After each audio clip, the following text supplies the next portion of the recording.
Hi friends, I'm Dr. Meena Shah. I welcome you in Yoga for You. Today I'm going to talk about one of the most common complaint of today's time, that is heartburn. मतलब acidity, पेट में जलन होना. और ये इतने सारे लोगों को होता है, इतना सारा एंटासिड्स बिकता है over the counter. Millions of pounds, millions of rupees worth of medicines are sold for heartburn. तो उसके बारे में तो मैं आपको नहीं बताने वाली हूँ.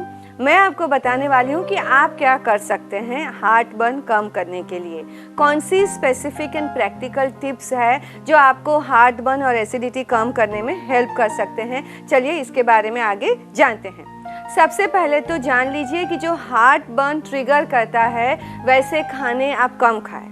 वैसे क्या क्या चीज़ें हैं जिससे हार्टबर्न ट्रिगर होता है, जैसे caffeinated drinks and cold drinks, फिर अल्कोहल, बहुत तीखा खाना, फिर raw onions, tomato sauce, vinegar, ऐसी काफ़ी चीज़ें हैं जिससे हार्टबर्न एग्रावेट होता है और उससे आप अवॉइड करें.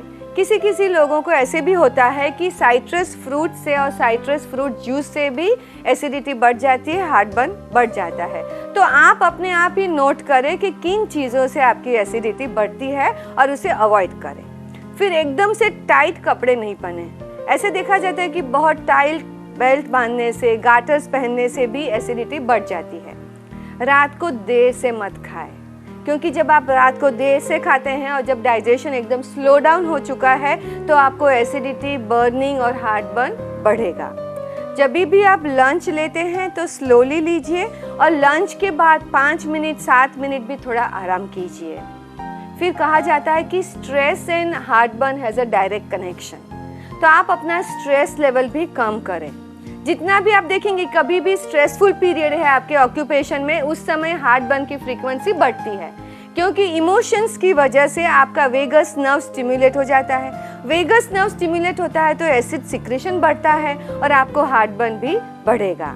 फिर एक प्रैक्टिकल सोल्यूशन ये भी है कि अगर रात को आपको हार्टबर्न ज़्यादा होता है तो आपका head end of the bed है उसको थोड़ा सा ऊंचा कर दीजिए, अबाउट 4 to 6 इंचेस.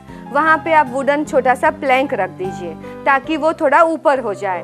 तो जो एसिड रिफ्लक्स होता है इसोफेगस के नीचे जो एक वाल्व है वो लूज हो जाने से वो कम हो जाएगा और आपको एसिड रिफ्लक्स कम होने के बाद हार्टबर्न भी कम हो सकता है.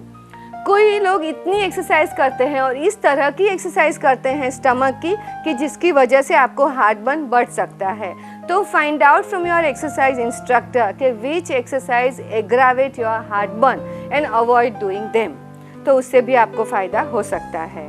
फिर आप एंटासिड्स भी ले सकते हैं, मगर ओवर द काउंटर एंटासिड आप लेंगे तो उस समय तक हार्टबर्न कम होगा, मगर वो परमानेंट सॉल्यूशन नहीं है. परमानेंट सॉल्यूशन के लिए तो आपको lifestyle changes, food changes, stress management changes, ये सब करना ही होगा. फिर कहा जाता है कि कोई कैंडी जब आप च्यू करते हैं या तो उस पर सक करते हैं तो मुंह में सलाइवा सिक्रेट होता रहता है और उसकी वजह से भी आपको एसिडिटी और हार्टबर्न कम हो सकता है.